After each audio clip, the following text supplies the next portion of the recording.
के उत्तराखंड खबरों की शुरुआत करेंगे। सबसे पहले खबर गंगोली हाट से। गंगोली हाट में नवनिर्वाचित विधायक फकीरराम टमटा ने प्रदेश की कमान पुष्कर सिंह धामी को सौंपने की बात कही है। विधायक फकीरराम टमटा ने कहा कि सीएम पुष्कर सिंह धामी को 6 महीने ही काम करने का मौका मिला। पुष्कर सिंह धामी के नेतृत्व में भाजपा ने प्रदेश में चुनाव लड़ा और भारी प्रचंड के साथ प्रदेश में भाजपा जीती है। धामी को 5 साल कार्य मिलने का मौका और मिलना चाहिए। केंद्र में आदरणीय मोदी जी, प्रदेश में युवा मुख्यमंत्री आदरणीय पुष्कर सिंह धामी जी के नेतृत्व में जो अल्प समय में तेज गति से जो विकास किया वो सराहनीय है और आगे भी उनको 5 साल का मौका और मिलना चाहिए। और आज पूरे प्रदेश में जो हमारे देवतुल्य कार्यकर्ताओं ने जो हमें एक प्रचंड बहुमत की ओर हमको ले जाने वाले ऐसे देवतुल्य कार्यकर्ता हैं, उनका हम बहुत बहुत धन्यवाद करते हैं। आगे उनका सम्मान भी हम करेंगे। खबर रानीखेत से। रानीखेत विधानसभा से पहली बार टिकट लेकर जीते डॉक्टर प्रमोद नैनवाल रामनगर पहुंचे, जहां भाजपा कार्यकर्ताओं ने उनका जोरदार स्वागत किया। वहीं डॉक्टर प्रमोद नैनवाल ने कहा कि जिस प्रकार रानीखेत की जनता ने मेरे पर भरोसा करके जिस प्रेम से मुझे अपना आशीर्वाद दिया है, उन्होंने कहा कि मैं अपनी विधानसभा के लिए पूरी ताकत के साथ, तन मन धन के साथ, अपने समर्पण के साथ अपनी सेवाएं दूंगा। तो वहीं उन्होंने रानीखेत विधानसभा से जुड़ा मिथक को तोड़ने के लिए इसे अपना सौभाग्य बताया और प्रदेश में भाजपा की सरकार बनने पर हर्ष जताया है। भी आज तक पूरे लगभग क्योंकि 20-22 सालों से रानीखेत का एक जो इतिहास रहा है कि वास्तव में जिसके विधायक चुन के आते थे उनकी सरकार नहीं होती थी, लेकिन इस बार ये मिथ टूटा है तो मुझे लगता है कि वो अच्छे के लिए हुआ है, क्योंकि जब सरकार होगी प्रदेश में और केंद्र में और अपना विधायक होगा तो निश्चित रूप से क्षेत्र की जनता को उसका फायदा मिलेगा और ज़्यादा फायदा मिलेगा, क्योंकि जब लड़ने वाला उनका प्रतिनिधि सत्ता के गलियारे में उसकी पहुंच होगी तो निश्चित रूप से क्षेत्र के जो रुके हुए विकास कार्य हैं वो तेजी से आगे बढ़ेंगे। अफसोस समय है, लेकिन लड़ाई है, ये राजनीतिक लड़ाई है, इसमें ये चलते रहता है, लेकिन हमारे नेता हैं और उनके नेतृत्व में हम इस प्रदेश को जीतने में सफल हुए हैं। बहुत छोटे से कार्यकाल में आदरणीय धामी जी ने जिस प्रकार पूरी जनता के दिलों को छुआ था, जनता पार्टी को पुनर्वापसी जो सत्ता में की है आदरणीय धामी जी के नेतृत्व में हुई है, इसलिए हम सब उनके साथ खड़े हैं और मुझे विश्वास है कि पार्टी उनका भी सम्मान करेगी और भारतीय जनता पार्टी जिस प्रकार भारी प्रचंड बहुमत से जीत के आई है उसमें धामी जी की बहुत महत्वपूर्ण भूमिका। और अब खबर टिहरी से। टिहरी जिले के प्रतापनगर सीट पर नवनिर्वाचित विधायक विक्रम सिंह नेगी ने जिला कांग्रेस कार्यालय नई टिहरी में प्रेस वार्ता की। चुनाव जीतने के बाद प्रेस वार्ता के जरिए नवनिर्वाचित विधायक विक्रम सिंह नेगी ने जनता का आभार जताया और कहा, ये जीत कांग्रेस के सभी ब्लॉक अध्यक्षों, कार्यकर्ताओं व जनता की जीत है। निश्चित तौर में प्रदेश की जनता ने कांग्रेस को विपक्ष में बैठने की अनुमति दी है,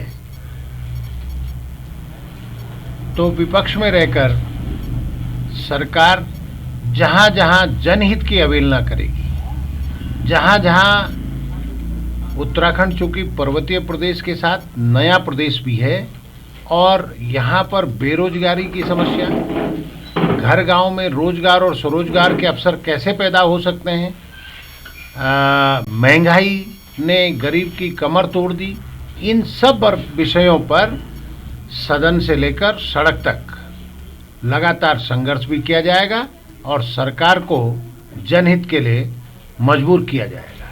निश्चित तौर पर विधानसभा में जाकर हम जनपद टिहरी की आवाज़ बनकर जो सवालात हैं उत्तराखंड के, जो सवालात हैं इस जिले के और जो प्रमुख समस्याएं हैं उनको उठाने का काम भी करेंगे, उनका समाधान करने के लिए सरकार को मजबूर करेंगे। निश्चित तौर पर प्रतापनगर विधानसभा की ये सबसे प्रमुख समस्या है और प्रतापनगर विधानसभा के नौजवानों से लेकर वहाँ के आम जनमानस का कहना है कि इसको केंद्रीय सूची में शामिल होना चाहिए।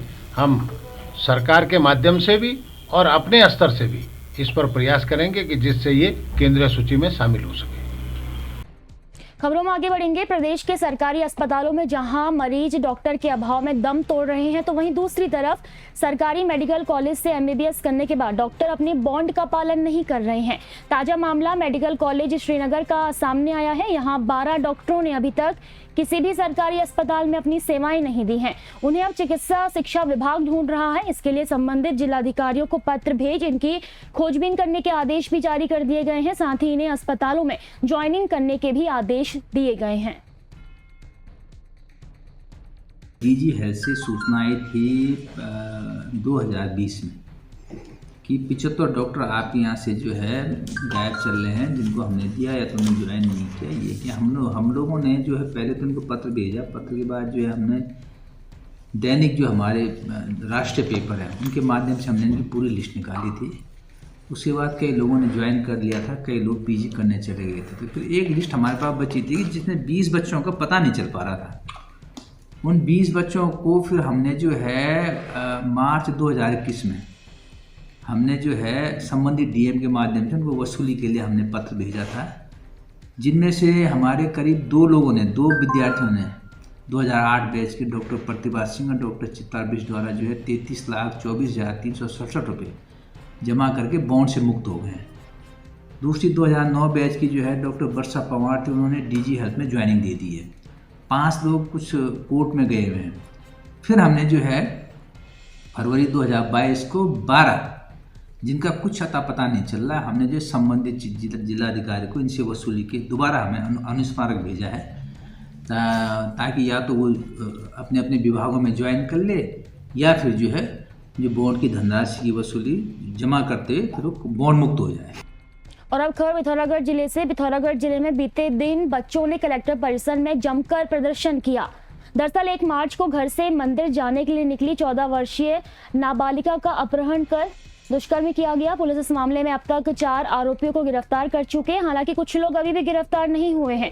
ऐसे में बच्चों ने आरोपियों को शीघ्र गिरफ्तार करने की मांग को लेकर जमकर प्रदर्शन किया और गिरफ्तार न होने पर उग्र आंदोलन की भी चेतावनी दी। साथ ही बच्ची को मेडिकल फैसिलिटी की भी सुविधा देने की मांग की है। सबसे पहले तो ये है कि कोई मेडिकल फैसिलिटी अभी अच्छे से प्रोवाइड नहीं हुई हमारी बहन को। मेरी बहन ने जब मिली थी सबका नाम लिया, उनके 4 पकड़े गए हैं, आधे वैसे छूटे हैं और इतने दिन हो गए हैं मिले हुए रेप केस को लेकर और अभी तक कुछ वो नहीं बढ़ाया आगे को। तो केस वही है और अच्छी सी मेडिकल फैसिलिटी प्रोवाइड की जाए मेरी बहन के लिए। घर में आके लात मार के जा रहे हैं, जिस गाँव में हम रह रहे हैं दरवाजों में मारा जा रहा है। खोलिया का घर यही है, तुम्हें देख लेंगे, क्या देख लेंगे, गलती भी खुद करें और हमें देखने की धमकी मिली जा रही है। हम चाहते हैं कि हमें अच्छे से सिक्योरिटी प्रोवाइड करी जाए और जो भी हुआ है जल्दी से जल्दी फैसला लिया जाए। वही एक तो खुद गलती करी, ऊपर से हमारे ऊपर ब्लेम लिया जा रहा है कि तुम्हारी गलती है, ब्ला ब्ला और बहुत सारी चीजें हमें बहुत वो किया जा रहा है।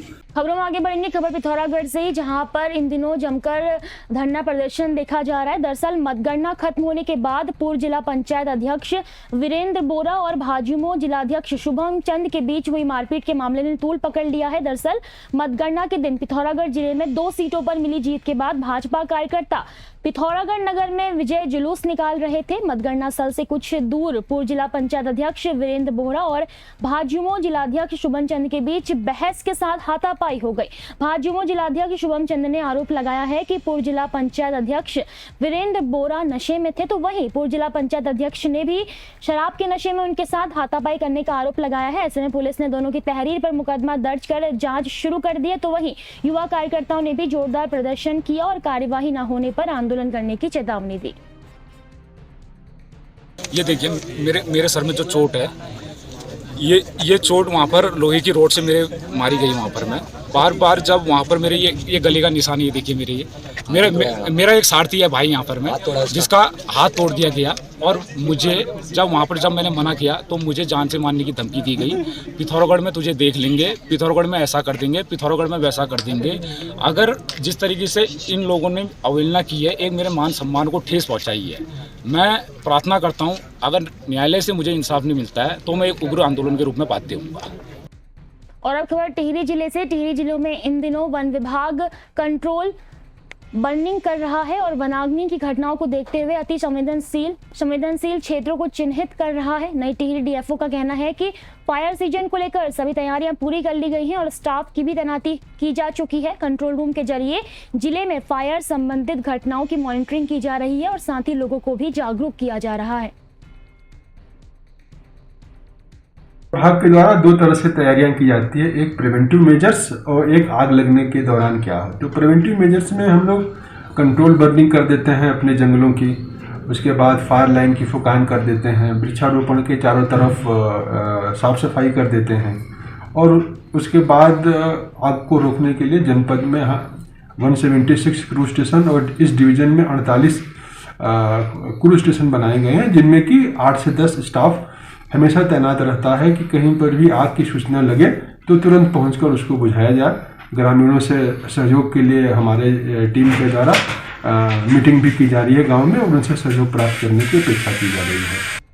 खबर बाजपुर से, जहां विश्व हिंदू परिषद के कार्यकर्ताओं और ग्रामीणों का जमकर विरोध प्रदर्शन देखने को मिला। दरअसल केलाखेड़ा के ग्राम लंकुरा में निर्माणाधीन पशु वधशाला के विरोध में यहां प्रदर्शन किया गया और पशु वधशाला को किसी अन्य स्थान पर बनवाने की मांग की गई। इस दौरान ग्रामीणों ने पशु वधशाला के बनने पर उग्र आंदोलन की भी चेतावनी दी है।